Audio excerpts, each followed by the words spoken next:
Well, President Trump is fond of saying that he's done more for the black community than any president since Abraham Lincoln. And his son-in-law, Jared Kushner, said this week about the black community that Trump, quote, can't want them to be successful more than they want to be successful. I want to ask you about Donald Trump. You are in a feud with Donald Trump right now. Do you know this? No, I don't. Because it's very exciting.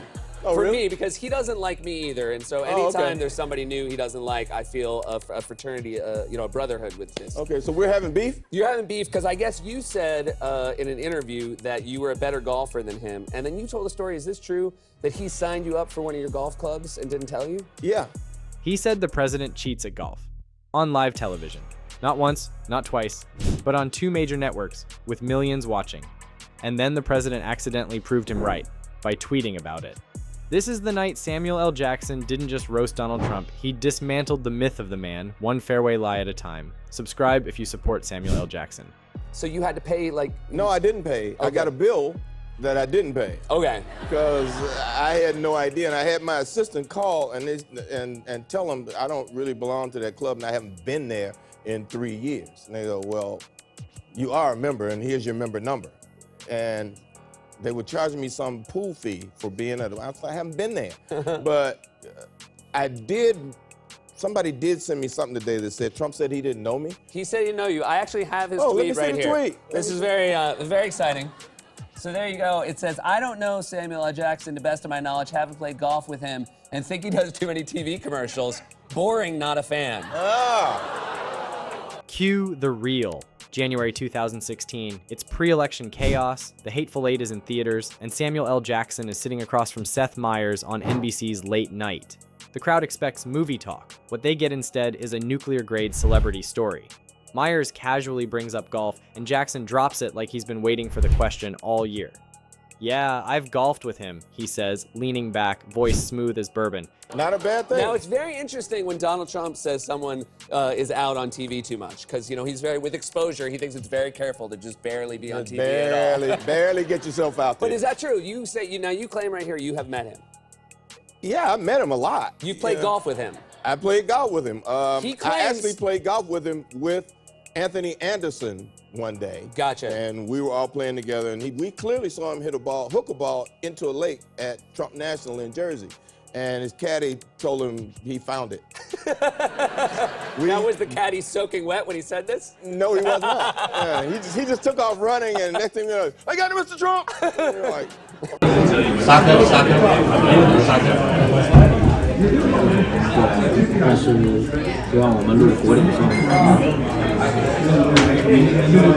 And yeah, he cheats. The audience gasps, then laughs, then claps, because nobody expects that level of honesty on late night TV.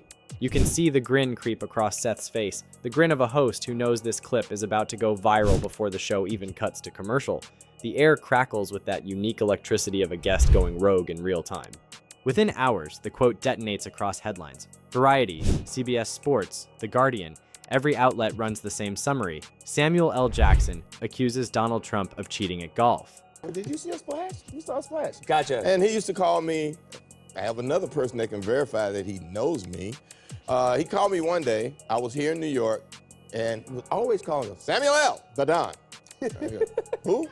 The Don. Oh, Mr. Trump, how you doing? Yeah, you busy today? No. You want to play golf? Sure. Well, I'm not going to play, but I got a friend who wants to play, and we're going to play at my club in, it was over here, not in Manhattan, but the other Trump club that's on this side of the bridge. And when I got there, it was President Clinton. Really? Who could also verify that Donald Trump knows me. Wow. But the bigger twist drops when the 47th president himself, then still a businessman riding the escalator wave into politics, takes to Twitter to deny it. To the best of my knowledge, he writes, I haven't played golf with him, Samuel Jackson. 6 hours later, he tweets again, I don't cheat at golf, but Samuel Jackson does. And just like that, the man who swore he didn't know Jackson somehow knows enough to accuse him of cheating back. 2 tweets, 1 contradiction, and millions of screenshots. Here's the bummer. And Don did show up, and he took Bill in and bought him a jacket and gave me nothing. I got bad news for you. The one person that might not back you up right now in this story is Bill Clinton, because I don't know if he's going to want to say a story that he was golfing with Donald Trump either. He didn't golf that day. He didn't golf that day. He did not golf that So day. who did you end up golfing with? With Mr. Clinton. Okay, gotcha. Yeah, Bill and I went out and played. Don showed up in the middle of the round, and we went into the clubhouse, and he gave Bill a jacket because it was a little chilly. Wow. He didn't even ask you if you were cold? No. I had a jacket on. Oh, you already had a jacket I was on. good. You couldn't script irony this clean if you tried. That's when other witnesses start chiming in. Actor Anthony Anderson, a mutual friend of both men, posts that he's literally played golf with both of them. Same day, same tee time. ABC News logs it, turning the "I don't know him" line into another headline. The receipts are everywhere. The tee sheet of truth. Jackson doesn't even need to respond. The contradiction has already done the work for him. Everything was fine until the second wave hit daytime television. Sam Jackson was on the show. Yes. Sam Jackson got into a little Twitter beef with Donald Trump. Donald Trump claimed that he had never golfed with Sam Jackson. He wrote, "I don't know Samuel L. Jackson.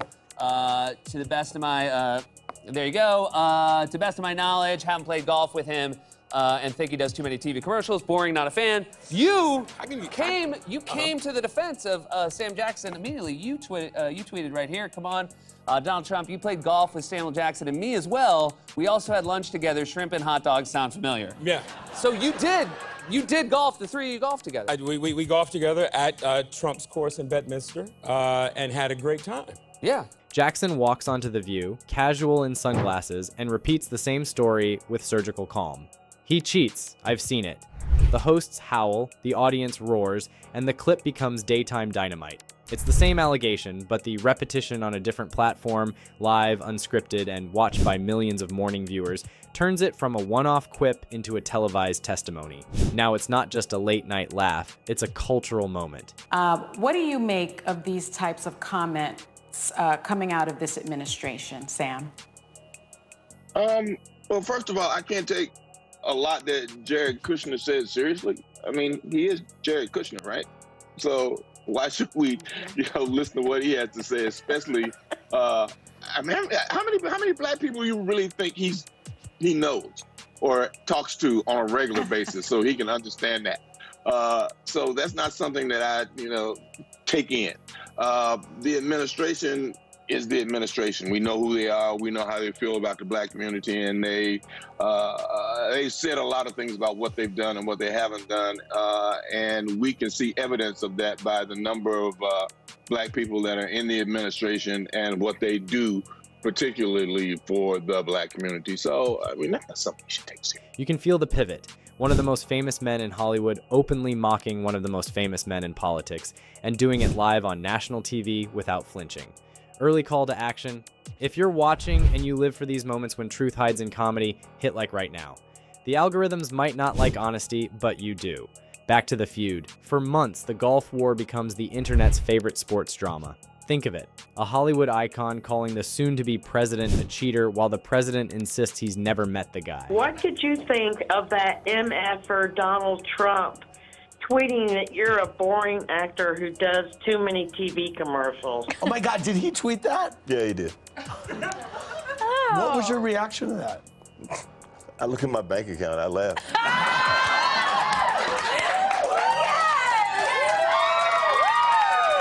Speaking of which, the #1 question for you was, what's in your wallet? My wife's hand. There you go. It's the plot of a Curb Your Enthusiasm episode accidentally come to life. Late-night writers dine out on the saga. Colbert, Fallon, even Kimmel crack variations of the same joke. Trump's memory is shorter than a 9-iron swing. Then, time fast forwards. It's 2019. Trump is in office, Jackson is booked on The Late Show with Stephen Colbert, and the nation is in the thick of the chaos years. Colbert reminds Jackson that back in 2016, he'd predicted Trump could actually win.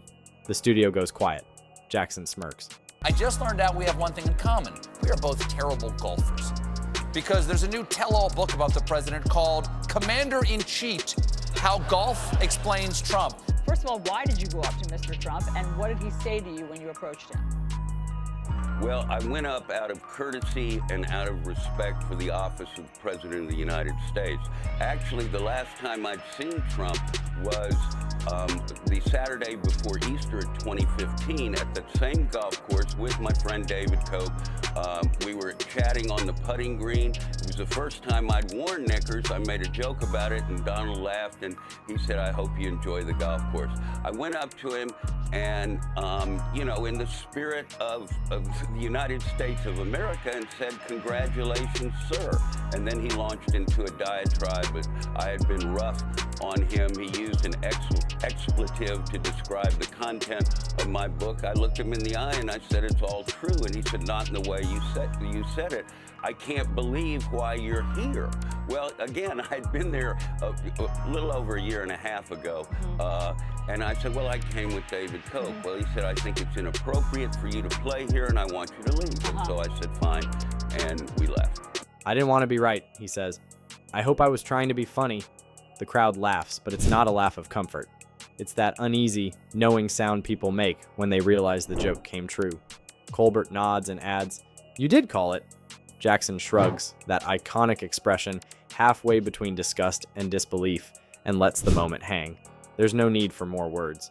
Everyone watching already gets it. He wasn't trying to be a prophet, he was just the first guy brave enough to say the quiet part out loud on late night TV. Donald Trump being busted cheating at golf. We can see a caddy dropping a ball there for the president while he played at one of his courses in Scotland. When the going gets tough, the tough pay someone to cheat for you. Aims to have a handicap of 2.8. Now lower is better. So to put that in perspective, Jack Nicklaus, winner of a record 18 major golf titles and generally considered the greatest golfer in the history of the game, has a handicap of 3.4. By now, journalists start connecting the dots. The golf story becomes legend, popping up in Rick Riley's 2019 expose, Commander-in-Chief, How Golf Explains Trump. Jackson's name is right there alongside other celebs and club pros claiming Trump bends the rules. Riley even describes how Jackson once got billed for a membership he didn't know he had at a Trump course, a classic line in Trump world comedy. Jackson never dramatizes it. He just laughs and shrugs, like a man who's long stopped being shocked by shamelessness. And the other thing I say to Europe, we will not allow a windmill to be built in the United States. They're killing us. They're killing the beauty of our scenery, our valleys, our beautiful plains, and I'm not talking about airplanes, I'm talking about beautiful plains, beautiful areas in the United States, and you look up and you see windmills all over the place. It's a horrible thing. It's the most expensive form of energy. It's no good. They're made in China, almost all of them. When they start to rust and rot in 8 years, you can't really turn them off. You can't bury them. They won't let you bury the propellers, you know, the props, because there's a certain type of fiber that doesn't go well with the land. That's what they say. The environmentalists say you can't bury them because the fiber doesn't go well with the land. In other words, if you bury it, it will harm our soil. The whole thing is a con job. It's very expensive. And in all fairness, Germany tried it, and wind doesn't work. You need subsidy for wind, and energy should not need subsidy. With energy, you make money. You don't lose money. Midway rehook. Everything was fine until you realized that the cheating at golf bit was never just about golf. It was a metaphor hiding in plain sight. Jackson wasn't exposing a bad golfer, he was exposing the habit of rewriting reality in real time. What do you call someone who moves their own ball and insists it's still a hole-in-one? You call that a preview. So let's rewind the broadcast timeline for receipts. Late night 2016, accusation lands live. The View 2016, story reinforced. Wind farms. Loud, ugly, harmful to nature. Who says that? These giants are standing tall against fossil fuels, rising up out of the ocean like a middle finger to CO2. Deep beneath the waves, they can become artificial reefs, creating habitats for sea life to grow. These are wind farm seaweed snacks made with seaweed grown at a bottom farm wind farm. Serious gourmet. So, what's it gonna be?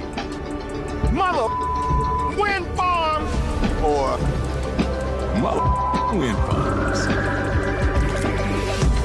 Twitter that same day, denial, contradiction, reversal, all within 12 hours. Then fast forward, Colbert 2019, prediction confirmed, truth repeated, camera rolling. That's not a pattern of gossip. That's a pattern of exposure.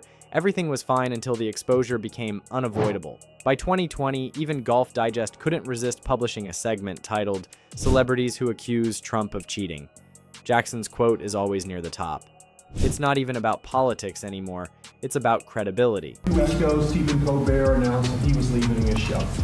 Howard Stern announced that he and Sirius XM Radio are parting ways. Do you think the hate Trump business model that's been in the entertainment business is going out of business because it's not popular with the American people? Well, it hasn't worked, and it hasn't worked really for a long time, and I would say pretty much from the beginning. Colbert has no talent. I mean, I could take anybody here, I could go outside on the beautiful streets and pick up a couple of people that do just as well or better. They get higher ratings than he did. He's got no talent.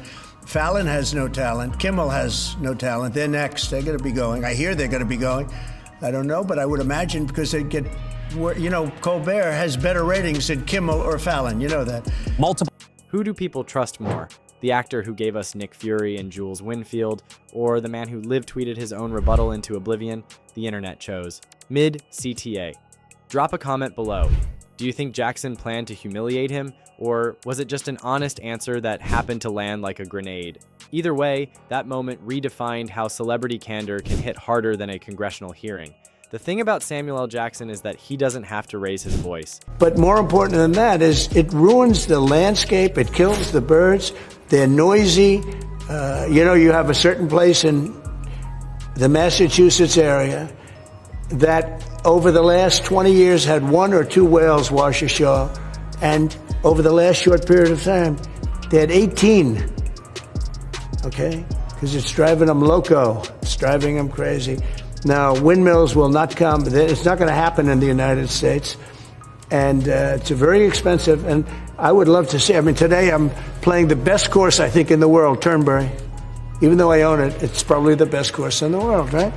And I look over the horizon and I see 9 windmills. It's like right at the end of the 18th. I said, isn't that a shame? What a shame. You have the same thing all over Europe in particular. You have windmills all over the place. Some of the countries prohibit it, but people ought to know that these windmills are very destructive. They're environmentally unsound, just the exact opposite. Because the environmentalists, they're not really environmentalists. They're political hacks. These are people that they almost want to harm the country. But you look at these beautiful landscapes all over the world. Many countries have gotten smart. They will not allow it. His authority is baked into the cadence. When he says he cheats, it's not a punchline, it's a verdict. And the more the president denied it, the more the world laughed, not because golf matters, but because truth does. Every late night host from Kimmel to Colbert knew it. They rolled the clip. They didn't have to add punchlines. Jackson's delivery was the punchline. You can see why it stuck in the collective memory. The president's instinct was always to dominate the conversation. Before all that boring international trade stuff, Trump hit the links, where he had a good round with a little help from cheating, allegedly. See if you can spot the alleged moment. Okay, he's in the cart looking for his ball. Those are his caddies up ahead, and bloop. There it is. Wow. Jackson's instinct was to deflate it. That's why it worked.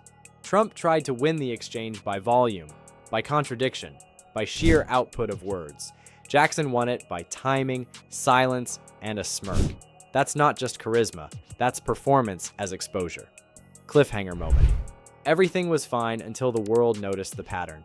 Every time the president tries to discredit someone, he repeats their accusation and immortalizes it. Like 5%, but that'd be much more than you would ever have with Anything is better than nothing. challenge. They don't want challenge.